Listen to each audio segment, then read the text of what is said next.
जय श्री राम। श्री रामचरितमानस का बालकांड में दोहा नंबर 7।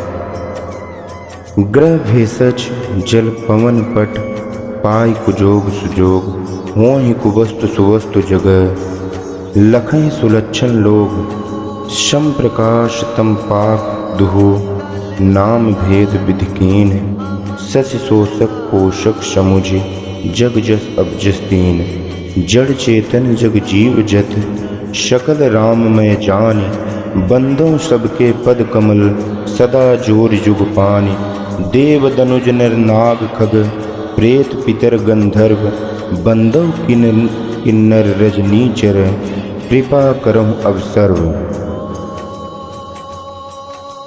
इसका अर्थ है ग्रह औषधि जलवायु और वस्त्र ये सब भी कुसंग और सुसंग पाकर संसार में बुरे और भले पदार्थ हो जाते हैं। चतुर एवं विचारशील पुरुष ही इस बात को जान पाते हैं।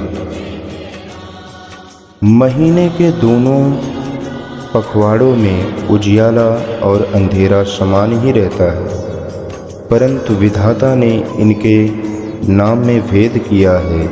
एक का नाम शुक्ल और दूसरे का नाम कृष्ण रख दिया।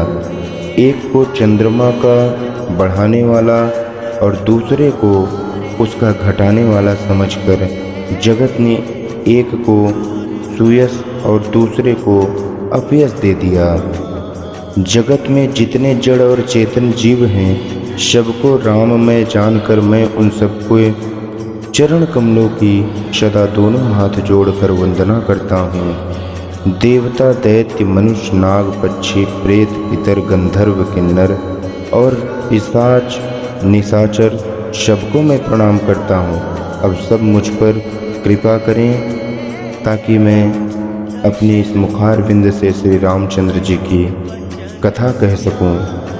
आइए आकर 4,84,000 जात जीव जल थल नभवासी शीय राम मैं सब जग जानी करम प्रणाम जोर जुग पानी जानी कृपा कर किंकर मोहूँ सब मिल करम छाड़ छल छोहूँ निज बुद्धि बल भरोस मुहि नाही ताते विनय करम सब पाही चरण चहूँ रघुपति गुण गाहा लघुमति मोर चरित अवगाहा सूझ न एकौ अंग उपाऊँ मन मति रंक मनोरथ राऊ मति यति नीच ऊंच रुचि आछी चही अमीय जग जुरही न छाछी छमिहे सज्जन मोर ढिठाई सुनिहे बाल बचन मन लाई जो बालक कह तो तरि बाता सुनहि मुदित मन पितु अरु माता हंसिहे कूर कुटिल को विचारी जे पर दूषण भूषण धारी निज कवित्त के लाग ननी का सरस हों अथवा यति फीका जे पर भनित सुनत हर साही तेवर पुरुष बहुत जग नाही जग बहु नर सर सरि समभाई जे निज बाढ़ पढ़हि जल पाई सज्जन श्रिकित सिंधु सम कोई देख पूर विदु बाढ़ जोई। ये दोहा के चौपाई थे। अभी इसका अर्थ समझते हैं। 84 लाख योनियों में 4 प्रकार के स्वदेश अंडज उद्भिज जरायुज जीव जल पृथ्वी और आकाश में रहते हैं। उन सबसे भरे हुए इस सारे जगत को श्री सीताराम में जानकर मैं दोनों हाथ जोड़कर प्रणाम करता हूँ। मुझको अपना दास जानकर कृपा की खान आप सब लोग मिलकर छल छोड़कर कृपा कीजिए। मुझे अपनी बुद्धि बल का भरोसा नहीं है, इसलिए मैं सबसे विनती करता हूँ।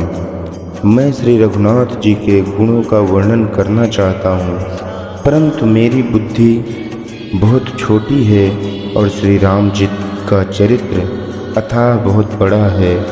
इसके लिए मुझे उपाय का एक भी अंग अर्थात कुछ लेस मात्र भी उपाय नहीं मालूम नहीं सूझता।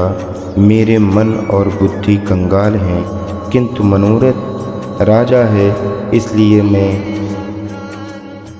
प्रभु के गुणों का वर्णन करना चाहता हूँ। मेरी बुद्धि तो अत्यंत नीची है और चाह बड़ी ऊंची है। चाह तो अमृत पाने की है, पर जगत में जुड़ाती छाछ भी नहीं। यानी कि सज्जन मेरी ढिठाइयों को क्षमा करेंगे और मेरे बाल वचनों को मन लगाकर प्रेम पूर्वक सुनेंगे।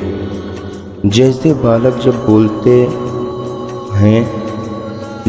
जब बालक बोलते हैं तोतले वचन में, तो उनके माता पिता उन्हें प्रसन्न मन से सुनते हैं। किंतु क्रूर, कुटिल और बुरे विचार वाले लोग, जो दूसरों के दोषों को ही भूषण रूप से धारण किए रहते हैं, यथार्थ जिन्हें पराये दोष ही प्यारे लगते हैं, वे ही लोग मुझ पर हंसेंगे।